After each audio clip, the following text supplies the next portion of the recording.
Alam mo ba na ang mga bata sa Zambales noong 1991 ay naglalaro gamit ang abo ng bulkan? Hindi ito biro. Nang sumabog ang Mount Pinatubo, nagbago ang lahat. Araw-araw, gumigising ang mga pamilya para magwalis ng bubong. Kung hindi, babagsak ang bahay sa bigat ng abo. Takip dito, takip doon, lahat ng pagkain at tubig dapat protektahan. Pero hindi sumuko ang mga Pilipino. Ang mga bata gumawa ng bagong laro sa abo. Parang sand castle, pero ash castle naman. Ang mga magsasaka naman, natuklasan nila na pagkatapos ng ilang taon, sobrang tamis na ng lupa dahil sa abo. Naging malikhain ang mga tao. Ginagamit nila ang abo para sa construction. May mga nanay na nagtayo ng maliit na negosyo. Nagbebenta ng mga produktong gawa sa volcanic ash. Ang pinakanakakagulat, naging tourist attraction pa ang lahar.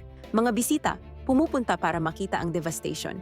Ang mga komunidad na nagsama-sama para mabuhay, naging mas malapit pa sa isa't isa kumpara sa dati. Ganyan ang Pinoy, sa gitna ng sakuna, nakakagawa pa rin ng paraan.